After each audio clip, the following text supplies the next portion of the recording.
فرزند زہرا یہ حالات برے ہیں۔ کاشانہ بصیرت ایک ایسا مکمل یوٹیوب چینل جس پر محروم بصارت کے لیے بالخصوص اور تمام افراد کے لیے بالعموم سینکڑوں کی تعداد میں اسلامی کتب دستیاب ہیں۔ لہذا گزارش ہے کہ آپ اپنی ذمہ داری نبھاتے ہوئے کاشانہ بصیرت کو سبسکرائب کرنے کے ساتھ ساتھ بیل آئیکن کو پریس کیجیے تاکہ آپ علم کے حصول کے ساتھ ساتھ مذہب اہل بیت کی اشاعت میں بھی اہم کردار ادا کرتے رہیں۔ کاشانہ بصیرت۔ فرزند زہرا یہ حالات برے ہیں۔ بسم اللہ الرحمن الرحیم۔ السلام علیکم۔ یہ کتاب آپ کے لیے کاشانہ بصیرت کی یوٹیوب چینل کی جانب سے ریکارڈ کی جا رہی ہے۔ نام کتاب سعادت الدارین فی مقتل الحسین، تالیف علامہ شیخ محمد حسین نجفی۔ اب ہم کتاب کا پارٹ نمبر 27 پڑھیں گے۔ 20ویں باب 2 محرم سے شب عاشورہ تک کے حالات و واقعات کا بقیہ حصہ، صفحہ نمبر 299۔ بعض بے ادبوں کی گستاخیاں۔ اس قسم کے متعدد واقعات تاریخ میں ملتے کہ متعدد گستاخوں نے اس نازک مرحلے پر گستاخانہ کلام باطل نظام کر کے آن جناب کے زخموں پر نمک پاشی کی، لعنت اللہ علیہم اجمعین۔ چنانچہ عمر بن الحاج زبیدی نے بآواز بلند کہا، اے حسین، یہ نہر فرات کا پانی ہے جسے کتے اور بیابان کے سور اور بھیڑی بھی پی رہے ہیں، لیکن تم اس کا ایک قطرہ بھی نہیں پی سکتے، یہاں تک کہ آتش جہنم میں کھولتا ہوا پانی پیو، خاک بدہن۔ راویان اخبار کا بیان ہے کہ جناب پر یہ کافرانہ کلام میں بندش آپ کے صدمے سے بھی زیادہ گرا تھا۔ کتاب کا حوالہ ہے واقع ایام محرم، صفحہ نمبر 270، بحوالہ تبر المذاہب سید شافی تذکرہ خواص الائمہ۔ اسی طرح ایک اور گستاخ کا بھی طعنہ آمیز کلام تاریخ میں ملتا ہے، وہ عبداللہ بن حسینہ ازدی تھا۔ اس نے پکار کر کہا، اے حسین، اس پانی کو دیکھ رہے ہو جو اپنی نیلگونی کی وجہ سے جگر پارے آسمان معلوم ہوتا ہے، بخدا تم اس کا ایک قطرہ بھی نہیں پی سکتے، یہاں تک کہ شدت پیاس سے بلک بلک کر دم توڑ دو۔ امام عالی مقام کو اس بیہودہ کلام کے سننے سے اس قدر اذیت ہوئی کہ بارگاہ قدرت میں دست بددعا ہو کر کہا، پروردگار، اس ملعون کو پیاس سے قتل کرو، اس کو کبھی نہ بخش۔ امام کی بددعا کا جو اثر ہوا وہ حمید بن مسلم کی زبانی سنیے، وہ بیان کرتا ہے، میں اس شخصی بیمار پرسی کرنے گیا، اس خدا کی قسم جس کے بغیر کوئی معبود برحق نہیں، کہ میں نے دیکھا کہ وہ پیاس کی شدت سے اس قدر پانی پیتا تھا کہ پانی حلق تک پہنچ جاتا تھا، پھر قے کر دیتا اور بدستور العطش العطش پکارنے لگتا، حتیٰ کہ اسی حالت میں واصل جہنم ہو گیا۔ حصول آپ کی کوششیں۔ کتب سیر و تواریخ کی ورق گردانی سے معلوم ہوتا ہے کہ پانی حاصل کرنے کی کئی کوششیں کی گئیں مگر کامیابی حاصل نہ ہو سکی۔ پہلی کوشش جب پیاس نے بہت شدت اختیار کی تو امام کے اصحاب میں سے یزید بن حسین ہمدانی یا بریر بن نذیر ہمدانی نے خدمت امام میں عرض کیا، فرزند رسول، اگر اجازت ہو تو میں ابن سعد سے اس معاملے میں کچھ گفتگو کروں، شاید وہ اپنی شقاوت سے باز آ جائے۔ امام نے اجازت مرحمت فرمائی، چنانچہ وہ ابن سعد کے پاس گیا مگر اسے سلام نہ کیا۔ پسر سعد نے کہا، اے ہمدانی، تو نے مجھے سلام کیوں نہیں کیا؟ کیا میں مسلمان نہیں ہوں؟ کیا میں خدا اور رسول کو نہیں پہچانتا؟ ہمدانی نے کہا، اگر تو مسلمان ہوتا اور خدا اور رسول کو پہچانتا تو اطرت رسول کے قتل کے ارادہ سے یہاں نہ آتا۔ اس کے بعد اپنے حاضر ہونے کا مقصد بیان کرتے ہوئے کہا، پسر سعد، تمہیں شرم نہیں آتی؟ یہ دریائے فرات کا پانی ہے جسے صحرائی سگ و خوک پی رہے ہیں، لیکن یہ حسین اور ان کے اہل و عیال اس کے کنارے شدید پیاس سے دم توڑ رہے ہیں، اور پھر بھی تو یہ دعویٰ کرتا ہے کہ تو مسلمان ہے اور خدا اور رسول کو پہچانتا ہے۔ ہمدانی کا یہ کلام حقیقت ترجمان سن کر کچھ دیر کے لیے ابن سعد نے سر جھکا لیا، اس کے بعد بولا، اے ہمدانی، خدا کی قسم میں اچھی طرح جانتا ہوں کہ اس خاندان کو اذیت پہنچانا حرام ہے، مگر کیا کروں؟ مجھے ابن زیاد نے اس مہم کے لیے بلایا، پھر اپنے وہ کافرانہ اشعار پڑھے جس کا تذکرہ قبل ازیں کیا جا چکا ہے۔ کتاب کا حوالہ ہے قمقام ذخار صفحہ نمبر 316، نفس المحموم صفحہ نمبر 112، ذبح عظیم صفحہ نمبر 285 بحوالہ مطالب السہول وغیرہ۔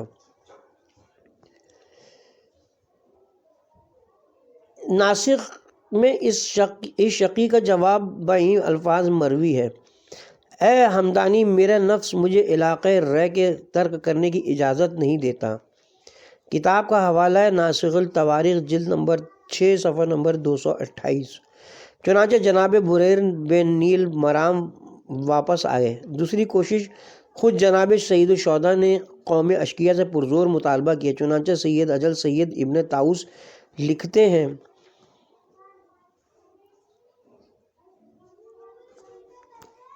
جب امام اور اصحاب امام شدت پیاس سے نڈھال ہو گئے تو امام تلوار کی ٹیک لگا کر کھڑے ہو گئے اور قوم اشقیہ کو یوں خطاب فرمایا: میں تمہیں خدا کی قسم دے کر پوچھتا ہوں، مجھے سچ بتاؤ، کیا تم مجھے پہچانتے ہو؟ سب نے جواب میں کہا: ہاں پہچانتے ہیں، آپ فرزند رسول اور ان کے نواسے ہیں۔ امام نے فرمایا: میں تمہیں خدا یاد دلا کر دریافت کرتا ہوں، کیا تم جانتے ہو کہ حضرت علی ابن ابی طالب میرے والد ہیں؟ انہوں نے کہا: ہاں ہم جانتے ہیں۔ امام نے فرمایا: میں تم کو خدا کی قسم دے کر پوچھتا ہوں، کیا تم جانتے ہو کہ حضرت فاطمہ زہرا میری والدہ ہیں؟ انہوں نے کہا: ہاں ہم جانتے ہیں۔ امام نے فرمایا: میں تم کو خدا کی قسم دے کر پوچھتا ہوں، کیا تم جانتے ہو کہ جناب خدیجہ الکبریٰ میری جدہ ماجدہ ہیں، جو امت مسلمہ کی پہلی اسلام لانے والی خاتون ہیں؟ سب نے کہا: ہاں درست ہے۔ امام نے فرمایا: میں تم کو خدا کی قسم دیتا ہوں، کیا تم جانتے ہو کہ جناب حمزہ سید الشہداء میرے باپ کے چچا ہیں؟ جواب میں ان لوگوں نے کہا: ہاں۔ امام نے فرمایا: میں تم کو خدا کی قسم دیتا ہوں، کیا تم جانتے ہو کہ جعفر طیار فی الجنہ میرے چچا ہیں؟ سب نے کہا: ہاں۔ امام نے فرمایا: میں تمہیں خدا کی قسم دے کر پوچھتا ہوں، کیا تم جانتے ہو کہ یہ جناب رسول خدا والی تلوار اس وقت میں حمائل کیے ہوئے ہوں؟ سب نے کہا: ہاں ہم جانتے ہیں۔ امام نے فرمایا: میں تم کو خدا یاد دلا کر پوچھتا ہوں، کیا تم جانتے ہو کہ اس وقت میں جو امامہ باندھے ہوئے ہوں یہ جناب رسول خدا کا امامہ ہے؟ سب نے کہا: ہاں۔ امام نے فرمایا: میں تم کو خدا کی قسم دے کر پوچھتا ہوں، مجھے سچ بتاؤ، کیا تم جانتے ہو کہ میرے والد ماجد وہ ہیں جنہوں نے سب سے پہلے اظہار اسلام کیا، جو تمام لوگوں سے بڑے عالم اور عذروِ حلم سب سے عظیم ہے، تمام مومنین و مومنات کے مولا و آقا ہیں؟ سب نے کہا: ہاں ہم سب کچھ جانتے ہیں۔ اس وقت امام نے فرمایا: اگر تم یہ سب کچھ جانتے ہو تو پھر کس طرح میرے خون بہانے کو حلال سمجھتے ہو؟ حالانکہ کل بروز قیامت میرے پدر عالی قدر کچھ لوگوں کو اس طرح حوض کوثر سے دور لے جائیں گے جس طرح اونٹ کو مشرہ سے دور کیا جاتا ہے، اور فردائے قیامت کو لوائے حمد میرے ہی والد کے ہاتھ میں ہوگا۔ امام علیہ السلام کی اس ناقابل رد احتجاج و استدلال کا اثر ان ملاحین پر یہ ہوا کہ آخر میں جواب دیا: جو کچھ آپ نے بیان کیا ہے ہم یہ سب کچھ جانتے ہیں، مگر آپ کو اس وقت تک نہیں چھوڑیں گے جب تک آپ بحالت پیاس شربت موت نوش نہ کر لیں۔ راویان اخبار کا بیان ہے کہ جب جناب سید الشہداء نے یہ خطبہ دیا اور ظالموں نے یہ جواب دیا اور آجناب کی بہنوں اور بیٹیوں نے سنا تو انہوں نے نالہ و شیون اور گریہ و بکا کی آواز بلند کی۔ امام الصابرین نے اپنے بھائی حضرت ابو الفضل العباس اور شہزادے علی اکبر کو خیام میں بھیجا کہ وہ بیویوں کو تسلی دے کر خاموش کریں، کیونکہ ابھی ان کے رونے کے لیے کافی وقت پڑا ہے۔ کتاب کا حوالہ ہے ملحوف صفحہ نمبر 75-77۔ دربارے 2 بار خیام حسین میں پانی کا پہنچنا۔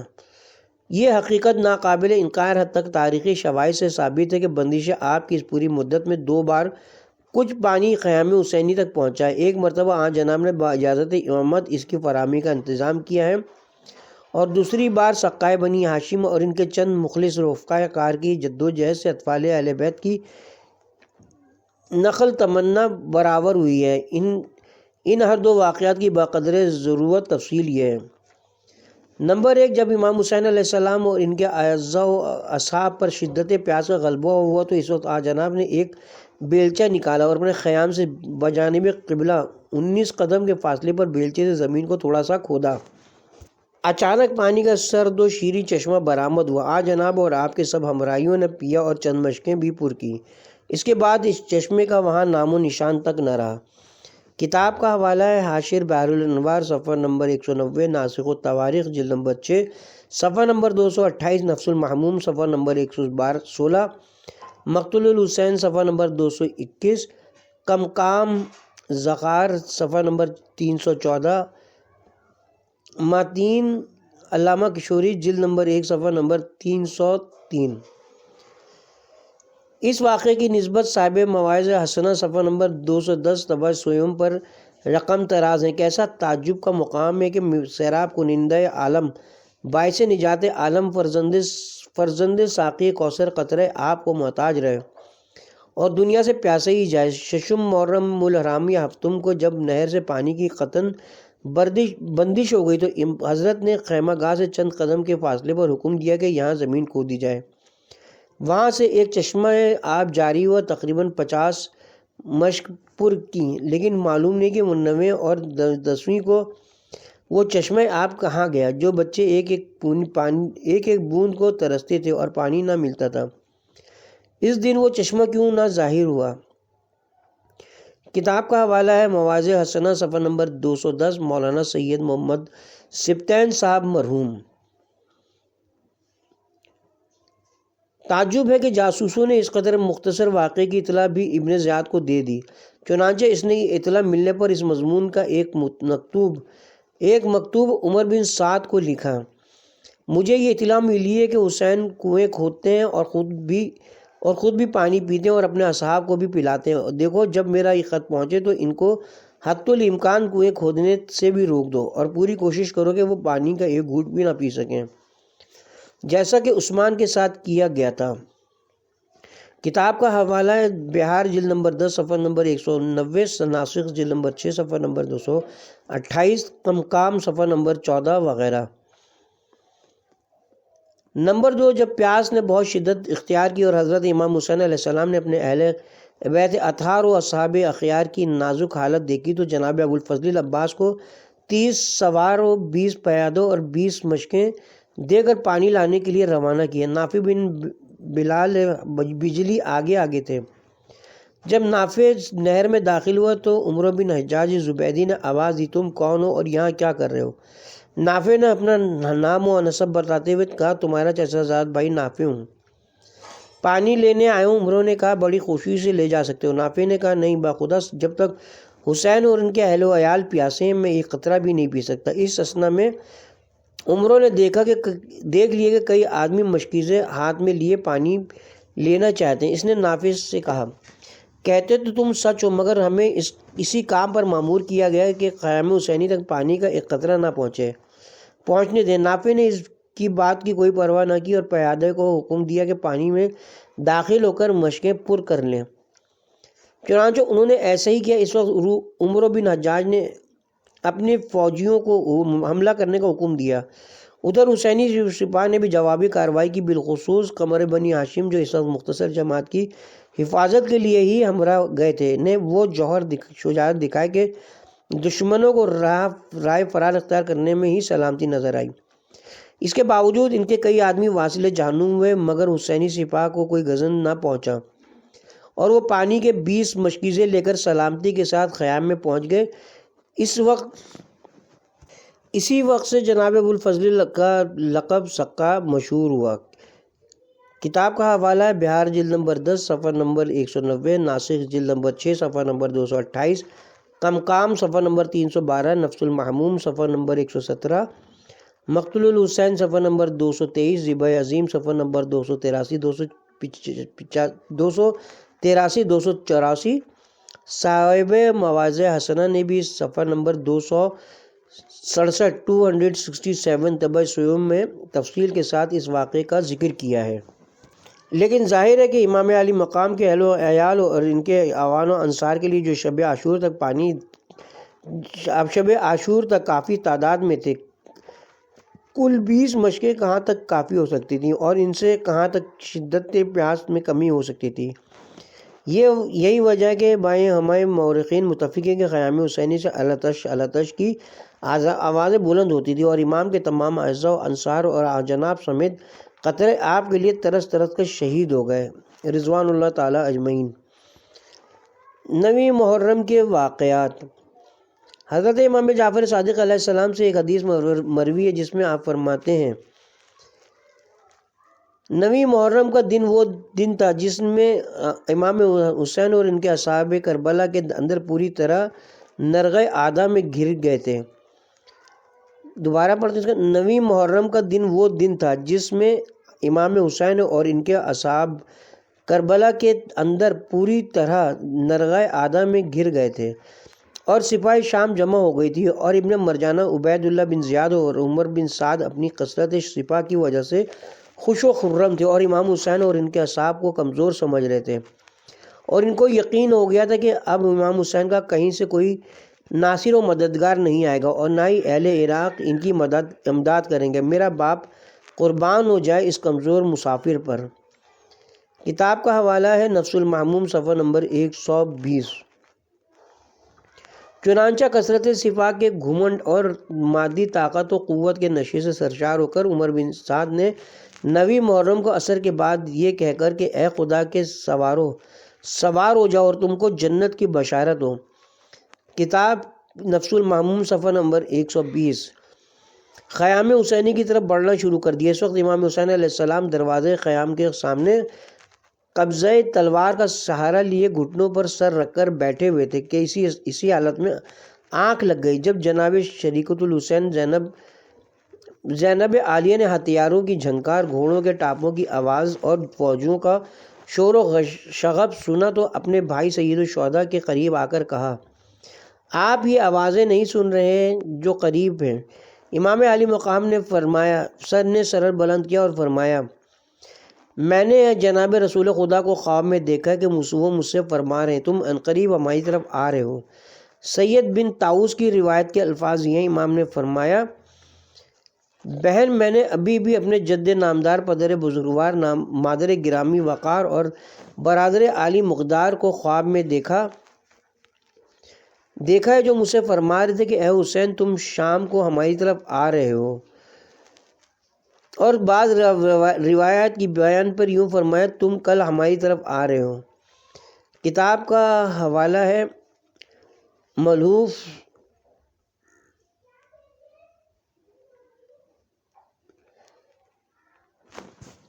امام حسین کا یہ کلام حقیقت ترجمان سن کر جناب زینب عالیہ نے اپنا منہ پیٹ لیا۔ امام علیہ السلام نے ان کو تسکین و تسلی دی اور صبر و سکون کی تلقین فرمائی۔ اس کے بعد جناب ابو الفضل عباس سے فرمایا بھائی جان سوار ہو کر ان کے پاس جاؤ اور ان سے اس وقت چڑھانے کا سبب معلوم کرو۔ چنانچہ جناب قمر بنی ہاشم 20 سواروں کے ساتھ جن میں جناب زہیر بن قین اور حبیب بن مظہر بھی تھے قوم جفاکار کے پاس تشریف لے گئے اور کہا اور جا کر ان سے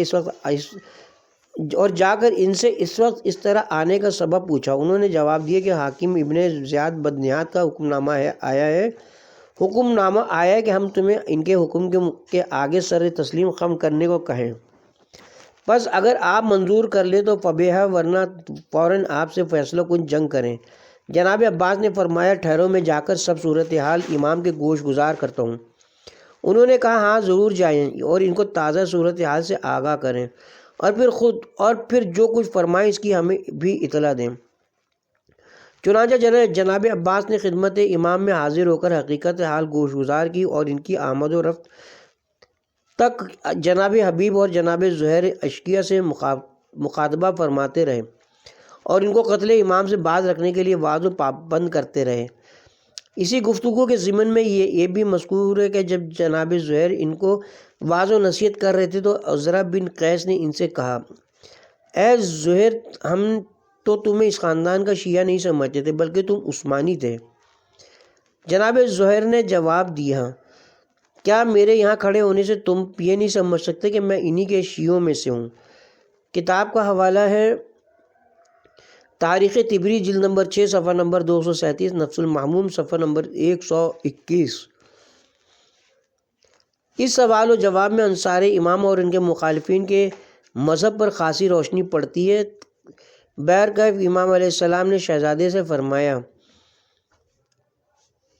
واپس جاؤ اور ہو سکے تو ان کو کل تک مؤخر کرو تاکہ ہم آج رات دل کھول کر نماز دعا اور استغفار کر لیں۔ خدا بہتر جانتا ہے کہ مجھے نماز پڑھنے، تلاوت قرآن کرنے اور بکثرت دعا و استغفار کرنے سے کس قدر محبت ہے۔ دعا ہے کہ خداوند عالم امام حسین کے نام لیواؤں کو بھی یہ شوق و ذوق عبادت عطا فرمائے۔ چنانچہ جناب ابو الفضل نے واپس آ کر مخالفین کو اس بات پر آمادہ کر لیا۔ واپسی پر عمر بن سعد نے یہ پیغام دے کر اپنا قاصد بھی خدمت امام میں بھیجا کہ ہم آپ کو کل تک مہلت دیتے ہیں، اگر آپ نے سر تسلیم خم کر دیے تو ہم آپ کو اپنے امیر عبید اللہ بن زیاد کے پاس لے چلیں گے، اور اگر آپ اپنے انکار پر تلے رہے تو پھر ہم آپ کو نہیں چھوڑیں گے۔ کتاب کا حوالہ ہے بحار الانوار جلد نمبر 10 صفحہ نمبر 191، طبری جلد نمبر 6 صفحہ نمبر 238۔ یعنی ضرور جنگ کریں گے۔ بعض روایات میں وارد ہے کہ امام علی مقام کو ایک رات کی مہلت دینے میں عمر بن سعد نے پہلے کچھ پیش و پیش کی، جس پر عمر بن حاج زبیدی نے اس سے کہا کہ تمہیں شرم نہیں آتی کہ اگر ہماری ترک اور دیلم کے کفار سے بھی جنگ ہوتی ہے اور وہ ایک رات کی مہلت مانگتے تو ضرور ہم ان کو مہلت دے دیتے، اور یہ تو فرزند رسول ہیں جو صرف ایک رات کی مہلت طلب کر رہے ہیں۔ اس پر عمر بن سعد شرمندہ اور مہلت دے دی۔ کتاب کا حوالہ ہے مقتول الحسین صفحہ نمبر 232، قمام صفحہ نمبر 322، ناسخ جلد نمبر 6 صفحہ نمبر 236 وغیرہ۔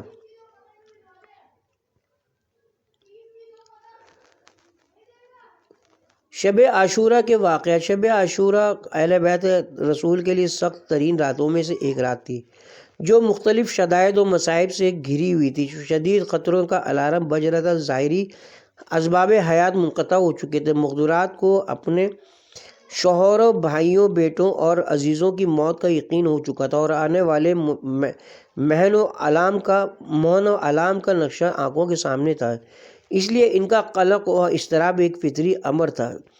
اسی طرح شدت پیاس سے نڈھال اطفال خرد سال کا گریہ و بکا بھی ایک لازمی تقاضا تھا جو بڑوں کے لیے سہانے روح تھا۔ ایک رات کی مہلت لینے کے مصالحے۔ سرکار سید الشہداء نے بڑی کوشش کر کے شب عاشور کی جو مہلت طلب فرمائی تھی، اس میں کئی مصلحتیں اور حکمتیں پوشیدہ تھیں۔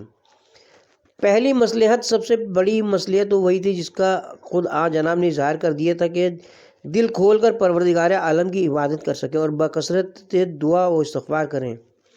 چنانچہ امام حسین اور ان کے اعزاء و انصار نے نماز شب عاشورہ جس طرح عبادت استغفار میں گزاری، اس کا نقشہ مورخین نے ان لفظوں میں کھینچا ہے۔ جناب سید الشہداء نے تمام رات نماز، دعا و پکار اور تضریع و استغفار میں گزاری، اور یہی کیفیت اصحاب حسین کی تھی۔ قیام حسینی سے تسبیح و تحلیل کی یوں بھنبھناہٹ سنائی دیتی تھی جیسے شہد کے چھتے سے بھنبھناہٹ کی آواز آتی ہے۔ کوئی رکوع میں تھا، کوئی سجود میں، کوئی قیام میں تھا تو کوئی قعود میں۔ الغرض زمیں جگمگا اٹھی وہ دل سے کی عبادتیں، زمیں جگمگا اٹھی وہ دل سے کی عبادتیں۔ کتاب کا حوالہ ہے بہار جلد نمبر 10 صفحہ نمبر 192، نفس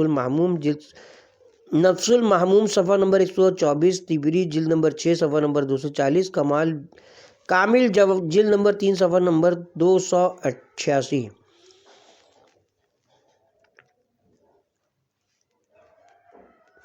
دوسری مصلحت، اس مہلت کے طلب کرنے میں دوسری مصلحت یہ معلوم ہوتی کہ امام علیہ السلام اپنے ہمراہیوں میں سے کسی کو تاریکی میں نہیں رکھنا چاہتے تھے، بلکہ صورتحال کو واضح کر کے ان کو اپنے عزم و ارادے کا امتحان لینے کا موقع دینا چاہتے تھے، تاکہ جو جانا چاہے وہ ابھی چلا جائے، اور جو باقی رہے اور ساتھ دے وہ بھی اعلیٰ درجہ بصیرت ایسا کرے۔ چنانچہ امام زین العابدین علیہ السلام کی روایت کے مطابق جناب نے شب عاشورہ اپنے تمام اعزاء و احباب کو جمع کر کے یہ خطبہ ارشاد فرمایا: میں خدا کی بہترین حمد و ثنا اور رنج و راحت ہر حال میں اسی کی بہترین حمد کرتا ہوں۔ یا اللہ، میں تیرے میں تیری حمد کرتا ہوں کہ تو نے ہمارے خاندان کو نبوت کی عزت بخشی، ہمیں علم قرآن عطا فرمایا، دین میں بصیرت مرمت فرمائی اور گوش شنودہ، چشم بینیدہ اور دل دانندہ کرامت فرمایا۔ اما بعد میں اپنے اصحاب سے زیادہ وفادار اور بہتر اصحاب کسی کے نہیں جانتا، اور نہ اپنے عزیز و اقارب سے زیادہ نیکوکار اور صلہ رحمی کرنے والے کسی کے عزیز و اقربا کو جانتا ہوں۔ خدا تم سب کو میری طرف سے جزائے خیر دے۔ میرے خیال ہے کہ ہماری جنگ ان لوگوں سے ضرور ہوگی۔ میں تم سب کو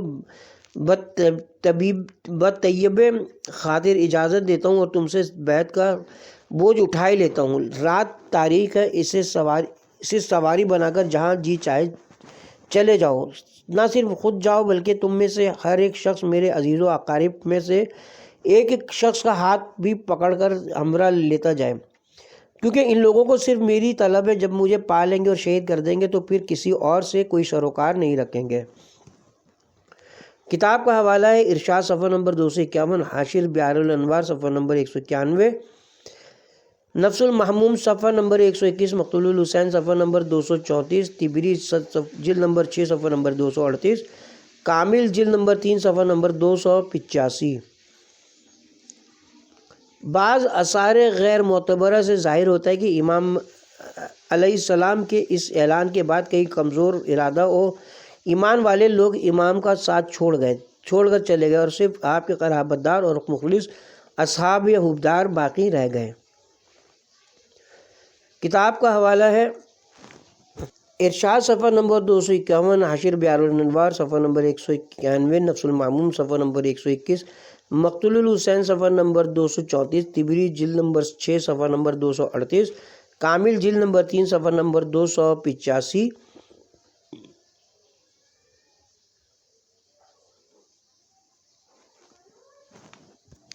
جناب امام حسین کا یہ خطبہ سن کر سب سے پہلے جناب شہزادہ ابو الفضل العباس اٹھے اور خدمت امام میں عرض کیا، ہم ایسا کیوں کریں؟ محض اس لیے کہ آپ کے بعد زندہ رہیں، خدا ہمیں یہ دن کبھی نہ دکھائے۔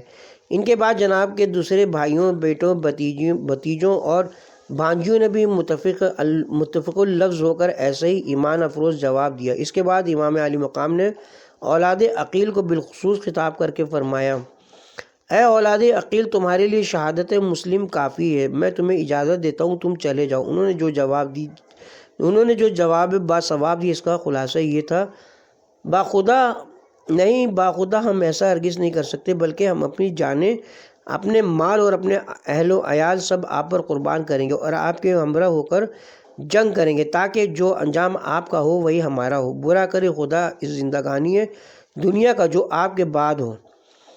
کتاب کا حوالہ ہے ارشاد صفحہ نمبر 251، بحار الانوار صفحہ نمبر 191، نفس المحموم صفحہ نمبر 121، طبری جلد نمبر 6 صفحہ نمبر 238 وغیرہ۔ بنی ہاشم کے اظہار وفاداری و عزم شہادت و غم گساری کے بعد اصحاب حسینی نے یکے بعد دیگرے امام کو جو بڑے جرت مندانہ اور والہانہ انداز میں اپنی نصرت اور ہر قسم کی قربانی کا یقین دلایا۔ چنانچہ سب سے پہلے جناب مسلم بن اوسجہ نے کھڑے ہو کر عرض کیا، کیا ہم آپ کا ساتھ چھوڑ دیں؟ پھر خدا کی بارگاہ میں کیا عذر پیش کریں گے؟ خدا کی قسم میں ہرگز اس وقت تک آپ سے جدا نہیں ہو سکتا جب تک اپنا نیزہ ان کے سینوں میں اس قدر نہ ماروں کہ وہ ٹوٹ جائے، پھر تلواروں سے لڑوں جب تک اس کا قبضہ میرے ہاتھ میں رہے، اور جب کوئی ہتھیار لڑنے کے قابل نہ رہے تو پھر ان کو پتھر مار دوں گا، حتیٰ کہ اس طرح لڑتے لڑتے آپ کی میت و رفاقت میں اپنی جان آفرین کو کے حوالے کر دوں۔ پھر جناب سعید بن عبداللہ حنفی نے کہا، باخدا ہم ہرگز آپ کا ساتھ نہیں چھوڑیں گے جب تک بارگاہ عزتی میں اپنے کردار سے ثابت نہ کر دیں کہ ہم نے آپ کے بارے میں رسول خدا کے غائبانہ حق کو ادا کر دیا ہے۔ خدا کی قسم اگر مجھے معلوم ہوتا کہ میں قتل کیا جاؤں گا، پھر دوبارہ زندہ ہوں گا، بعد ازاں زندہ جلایا جاؤں گا، پھر میری راکھ ہوا میں اڑا دی جائے گی اور 70 بار میرے ساتھ ایسا سلوک کیا جائے گا، تب بھی آپ کا ساتھ نہ چھوڑتا۔ بھلا اب کیوں کر چھوڑ سکتا ہوں، جبکہ یقین ہے کہ صرف ایک مرتبہ قتل ہونا ہے اور اس کے بعد وہ ابدی عزت و کرامت حاصل ہوگی جو کبھی ختم ہونے والی نہیں ہے۔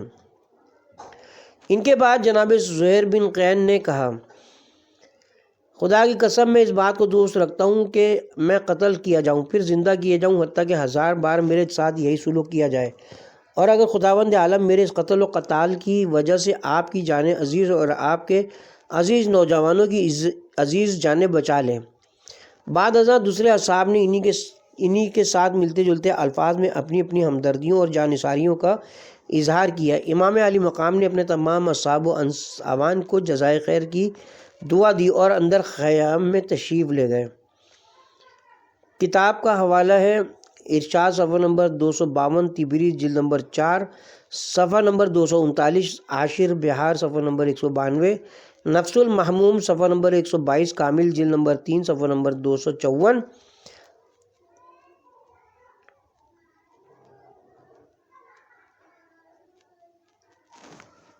بعض روایات میں وارد ہے کہ جناب امام علی مقام نے اصحاب کا امتحان لیا اور جانے والے جا چکے اور کامیاب ہونے والے کامیاب ہو گئے، اور بعد ازاں جناب خیام میں تشریف لے گئے تو جناب زینب عالیہ نے دریافت کیا بھائی جان کیا آپ نے اپنے باقی ماندہ اصحاب کا اچھی طرح جائزہ لے لیا ہے؟ ایسا نہ ہو کہ یہ عین حالت جنگ میں ہمارا ساتھ چھوڑ جائیں۔ امام نے بہن کو تسلی دی کہ میں نے اچھی طرح ان کے حالات کا جائزہ لے لیا ہے، وہ تائید حق میں میرے ساتھ موت سے اس طرح مانوس ہے جیسے بچہ ماں کے سینے سے مانوس ہوتا ہے۔ جناب نافع بن ہلال در خیمہ پر بھائی اور بہن کی گفتگو سن رہے تھے، انہوں نے اصحاب کے پاس جا کر کہا تم یہاں آرام سے بیٹھے ہو، حالانکہ بنت زہرا کو تمہاری وفاداریوں پر یقین نہیں ہے، چلو اور بی بی عالم کو اپنی وفاداری کا جا کر یقین و اطمینان دلاؤ۔ یہ سن کر جناب حبیب بن مظاہر اور دوسرے اصحاب صفہ در خیمہ پر حاضر ہوئے اور بڑے زوردار الفاظ کے ساتھ بنات رسول کو اپنی وفاداریوں کا یقین دلایا۔ بیویوں نے روتے ہوئے دعائے خیر کر دیتے ہوئے فرمایا اے پاکیزہ نفس صحابیوں، بنات نبی و علی کی حمایت و حفاظت تمہارے ذمہ ہے۔ امام علیہ السلام اصحاب کو جنت میں ان کے مکانات دکھاتے ہیں۔ جب اعزہ و اصحاب اس ابتلا و آزمائش میں پورے اترے اور امام علی مقام نے اچھی طرح ان کا امتحان لے لیے تو ان کو شہادت کی بشارت دیتے ہوئے جنت میں ان کے مقامات عالیہ ان کو دکھا دیے۔ چنانچہ کتاب خراج راوندی اور اوائل الشرح جلد نمبر 1 صفحہ نمبر 218 صدوق میں حضرت امام زین العابدین علیہ السلام سے مروی ہے کہ جب شب عاشورہ امام نے اصحاب سے بیعت اٹھا لی اور ان کو جانے کی اجازت دے دی، مگر انہوں نے ایسا کرنے سے انکار کر دیا تو جناب نے ان سے فرمایا تم سب کے سب کل شہید کر دیے جاؤ گے اور تم میں سے کوئی شخص بھی زندہ نہیں بچے گا۔ اس وقت اصحاب نے کہا الحمدللہ الذی شرفنا بالقتل معک، خدا کا شکر ہے جس نے ہمیں آپ کی میت میں قتل جاں بخش قربان کرنے کا شرف عطا فرمایا ہے۔ اس کے بعد امام نے ان سے فرمایا آسمان کی طرف سر بلند کرو اور دیکھو اس وقت حجاب ہٹ گئے اور انہوں نے جنت فردوس میں اپنے اپنے منازل دیکھ لیے۔ امام ایک صحابی کو اس کی منزل دکھاتے اور فرماتے اس سے فلاں اے فلاں یہ تیرا مقام ہے اور اے فلاں یہ تیری منزل ہے۔ یہی وجہ تھی کہ روز عاشورہ شمع حسینی کے جانباز پروانے دیوانہ وار نیزے تیر اور تلواریں اپنے منہوں اور سینوں پر کھاتے تھے تاکہ جلد از جلد جنت کے اندر اپنی منزل میں پہنچ جائیں۔ کتاب کا حوالہ ہے نفس المحموم صفحہ نمبر 132، مقتول الحسین صفحہ نمبر 236۔ بعض روایات میں وارد ہے کہ جس وقت امام علی مقام اپنے اعزہ و اعوان کو شہادت کی بشارت دے رہے تھے تو جناب شہزادہ قاسم بن حسن نے عرض کیا معظم کیا میں بھی ان خوش نصیب لوگوں میں داخل ہوں جو جام شہادت نوش کریں گے؟ امام نے عذرائے مہر و محبت پوچھا بیٹا تمہارے نزدیک موت کیسی ہے؟ شہزادے نے برجستہ جواب دیا بزرگوار تائید حق اور آپ کی نصرت میں موت مجھے شہد سے زیادہ شیریں معلوم ہوتی ہے۔ اس وقت امام نے فرمایا باخدا تو تیرا چچا تجھ پر نثار ہو، جو لوگ شہید ہوں گے ان میں سے بڑے ابتلا و آزمائش کے بعد تم بھی شربت شہادت پیو گے، بلکہ میرا بیٹا عبداللہ معروف بعلی اصغر بھی۔ شہزادہ قاسم نے حیرت زدہ ہو کر پوچھا کیوں چچا جان کیا ظالم خیام مستورات تک پہنچ جائیں گے کہ شیر خوار عبداللہ شہید ہوگا؟ اس وقت امام نے شہزادے کی شہادت کی پوری تفصیل بیان کی کہ جب شدت پیاس سے میرا دم نکل رہا ہوگا اور میرا بچہ بلک رہا ہوگا، اس وقت میں خیام میں جاؤں گا اور شہزادے کو ہمراہ لے کر میدان کارزار میں قوم جفاکار سے پانی کا مطالبہ کروں گا اور وہ پانی کے عوض اسے تیر ستم کا نشانہ بنا کر شہید کر دیں گے۔ کتاب کا حوالہ ہے نفس المحموم صفحہ نمبر 123، ناسخ جلد نمبر 6 صفحہ نمبر 236۔ اس کے ساتھ ہی یہاں پہ اب ہم کتاب کے پارٹ نمبر 27 کا اختتام کرتے ہیں اور آگے کے واقعات پارٹ نمبر 28 میں بیان کیے جائیں گے۔